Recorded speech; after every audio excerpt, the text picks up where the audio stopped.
They say that talking to yourself is a sign of insanity. But I think that's only if you answer back, right? Right. This is Talking to Myself, an art advice podcast where I use anecdotes from my life to try to make myself a better artist and possibly a better person. While other people might find this advice useful, mostly I'm just trying to avoid paying for therapy.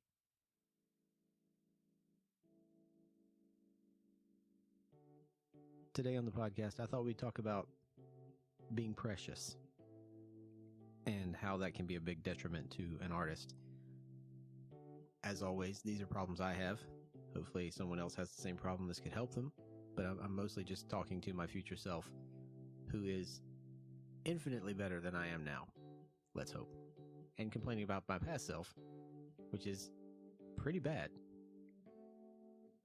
So in case someone is not familiar with the term, what I mean by being precious about something in this case, and in terms of art, is refusing to start on something or refusing to produce work because of an inability to mess up. Either mess up the project you're working on, or in some extreme bizarre cases, such as my own, a refusal to use the materials because they're unblemished or they have potential and they can't be failed or bad if you never use them. To wit, I have probably 15 sketchbooks that have nothing in them whatsoever. Not a single mark. Some of these were gifts. Some of them are actually very nice paper and exquisite leather binding. Not the kind of thing I would normally buy for a sketchbook. The purpose of a sketchbook, in my estimation, is practice journal. It's a place for artists to mess around, try out ideas, come up with projects they want to work on, and do some research, basically. And also to do practice, to get better at things. So they should be like the least precious thing ever. If you go on YouTube and you look at an artist showing off their sketchbook from whenever, like this year's sketchbook or something like that, what you'll usually see is a book full of finished or near finished sketches, or even full paintings sometimes. That's not what I mean when I say sketchbook. There might be a few of those in a sketchbook that I'm doing, but most of my sketchbooks look more like what a carpenter has in their pocket notebook. There's like numbers and measurements and ideas and margins, scribbles, and they're kind of diagrammatical a little bit. Not greatly, because I'm not very good with practical applications or real world things such as taxes. But they don't look like polished works. They don't even look like finished sketches, most of them. Now I've released and published a few sketchbooks, things that I've called sketchbooks on my Gumroad. You can search for them there if you like. They're just collections of sketches that I've done. I call them sketches because they're not entirely finished works. It's when I was trying to teach myself how to use the techniques I use now with marker and colored pencil. But I collected them and called it a sketchbook, and I sold them. The sketchbooks they were in, however, were a combination of loose sheets of paper, random things everywhere. I had an idea, I'd write it down and do something. The finished works were different. They were prepared for, they were done ahead of time with an idea in mind, and they were completed. My sketchbooks are not like that. Got off topic a little bit. I have a lot of them that don't have anything in them at all. And a lot of that is because I am reluctant to open myself up to the possibility of failing. And starting a new sketchbook is a big possibility of failing. I mean, if you look at sketchbooks as you're drawing something and it has to be finished drawing, like those videos on YouTube, then yes, starting a sketchbook will feel like a big responsibility, and it's a great chance to fail. If you look at them the way I think they're supposed to be used, as just a journal of ideas or a place to practice things, then it doesn't matter. You should just do whatever. No one's ever going to see it anyway, except for you. It's more like a notes, you know? So as an artist, I think it'd be better to not be so precious about sketchbooks and art in general, in order to not scare ourselves off from making things and producing work and getting better. So I need to start drawing in my sketchbooks. For a little while there, what I would do every time I got a new sketchbook was I'd go to the first page, grab a pencil, crayon, bloody stump of my finger, whatever I had handy, and just scribble something. Just draw a bunch of lines It was usually lines. And then leave it. Don't worry about anything else. So the next time I came across that sketchbook and said, oh, I can't do anything in the sketchbook, I'll mess it up, it already had something in it that was admittedly not good.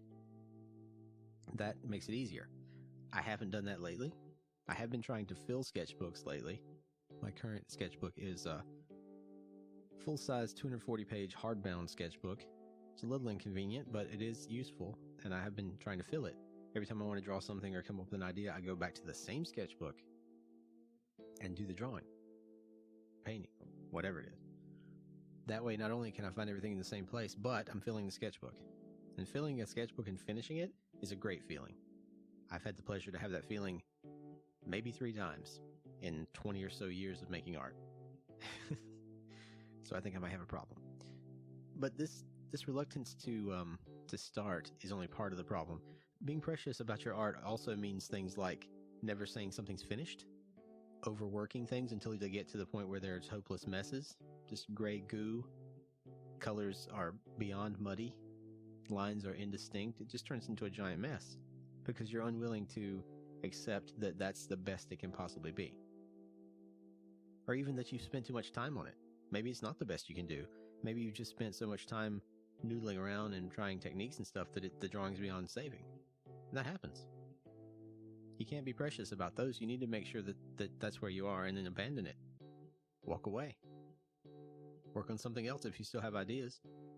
Or if you want now to use the things you've learned to make a real finished piece, do another one. Do a real finished piece. Don't try to save everything just because you feel like you need to have finished work out of everything you touch.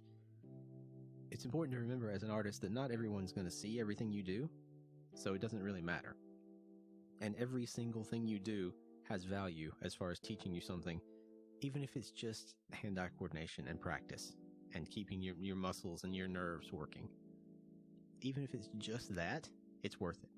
Even if I go through an entire pack of loose leaf paper, printer paper for computer paper or something, and draw something on every page and then throw them all away, I've still gained something from that drawing. That would probably be like 500 drawings, so yeah, I've gained something. Same thing comes to using other supplies besides the surface you're drawing or painting on. So I've had paints that I haven't refused to open because I really think the color's great. I don't think I can get this paint anymore, and I'm a little worried that I'm going to use it up on something stupid. But I need to understand, you don't get a lot of time to make art. You get whatever time you have, minus the amount of time it takes you to get good enough to make what you want to make. And I'm still working on that second part, trying to get good enough to make what I want to make. The weight of the future on me as an artist has been literally pressing on my mind the last couple of years. I am getting older. I am not producing what I consider to be work of a quality that I want to be producing. I don't have time to do what I've always done and just screw around and make something and then leave it half done, or work really hard and long on something that's not worth anything for me artistically. So, future self that you're listening to this.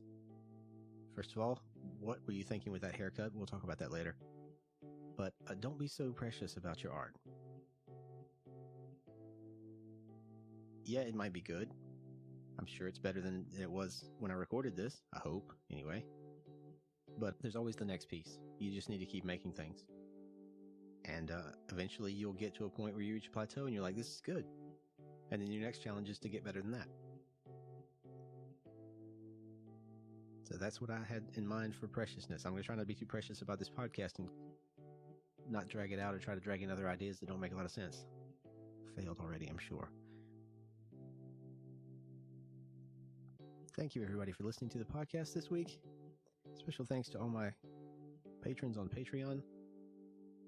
You guys get to see and hear these podcasts a week early, and you are the shiniest people I know. I greatly appreciate everyone who listens, and hopefully this has helped you. Hopefully when I listen to it back later on, it'll help me. Till next time, you guys take care, and if you make things, continue making things. Don't be too precious about them.